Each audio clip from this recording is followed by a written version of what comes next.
It's quite common knowledge that cystic fibrosis is the arch enemy of body confidence.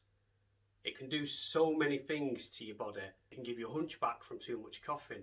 It can make you appear gaunt and thin and struggle to put on weight. It can destroy your bones through malnutrition. It can do all manner of things to your physical appearance. And that has a massive toll mentally and obviously physically. Things are changing a little bit, and Kaftrio has come to us, and it's the strangest thing to go from being worried about malnourished and always trying to be as heavy as you can to the doctor going, "You're a bit fat now." There's been a whole new layer of body issues added to us, and despite looking confident myself and not really mentioning it much on my channel, I've suffered with my body shape for years and years and years, more mentally than physically. Getting a bit chubby. So let's start back at the beginning. So I'm 5'7", which a lot of people consider to be short. And growing up with cystic fibrosis, I, like everyone else, most other people, wasn't able to put weight on properly.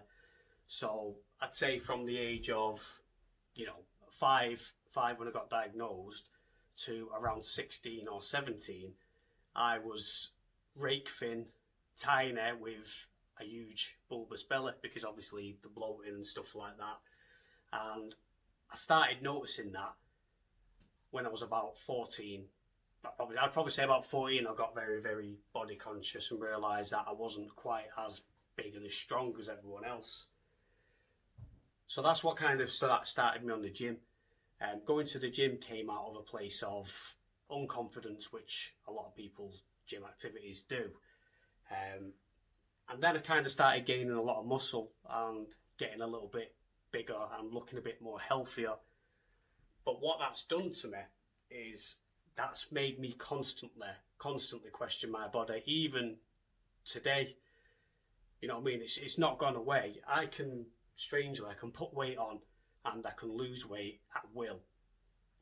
But with Kaftrio, I can put weight on, but I can't lose it at will. So beforehand, if I was a little bit overweight, I could do less exercise than I'm doing now on Kaftrio and get back down to a weight where I didn't have a stomach, my chest didn't feel a bit, quite frankly, like tits. And I'd get my body back into the shape that I wanted. Now I've had to adapt really because it's been hard to do that. I'm not in the worst shape I've ever been in, but I'm not in a shape that reflects my activity level in the gym, and that's because of Kaftrio. And that's basically now my body doesn't have to fight itself to put on weight. It's just putting on weight normally. And I know a lot of people have had it very different than me, where before they went on Kaftrio they were really, really struggling and quite emaciated, and they were used to being that certain level, and Kaftrio's just gone boom and allowed them to put on weight, sometimes unwanted weight, because people with cystic fibrosis, we don't have or tend to have the best diet because we're always trying to cram in calories to put on weight. So then when you're doing that and a switch goes bang, there you go, you're working normally now, and you carry on doing that, you're bound to just balloon. And your body's not used to it either because it's used to working so hard that any calories it gets, it just uses well. And that's weird in itself. So as I was saying, that can lead to a lot of body confidence issues, even more so than the usual. So here's how I've mentally processed it.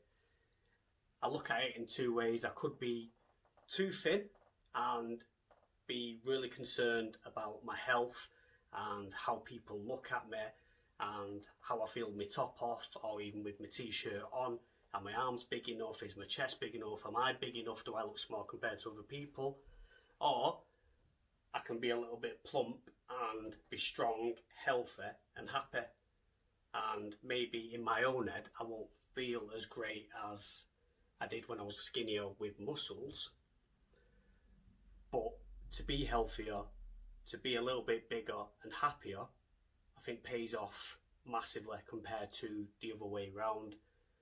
So I think it's just an adjustment and a learning period for me, just to make sure that my brain realises that I'm probably going to be a little bit chunky. I'm probably not going to have that six-pack I had again, but the only times I've really had a six-pack and looked great in my own mind is when I've been a bit more unwell. And people have said to me, you look better with weight on, which I'm sure they'll probably have said to you as well. You do look generally a bit better when you've got a bit of weight on you because you look healthy. Here's the thing as well, being bigger and being healthier has allowed me to do extra exercise, and ironically, being a bit more heavy, my heart's probably in better condition because I'm doing a lot more running, and my organs are probably in better condition because I'm doing a lot more exercise and keeping myself healthy, drinking loads of water. So even though I might look a bit more out of shape, inside I actually feel outstanding. I feel amazing. So being a little bit overweight doesn't necessarily always mean that you're becoming unhealthy or a slob. It just means that your body's working better. And obviously all of us would take that any day over being skinny and not working properly. Realistically, I don't want to be able to get in a small t-shirt anymore if it means that I'm half dead. I'd rather get in a large and feel alive. I don't really know what my point is in this video. I guess it's just try and be happy in yourself, and with weight gain, do whatever you can exercise wise, maybe have a look at your diet, but the main thing is you're happy, you're healthy, you're putting on weight, keep living your life and don't worry about what other people think of you, because you've been through the hard times where you've been too thin and you felt like you was on death's door, and now you're plump and happy. Don't us people CF whinge about everything.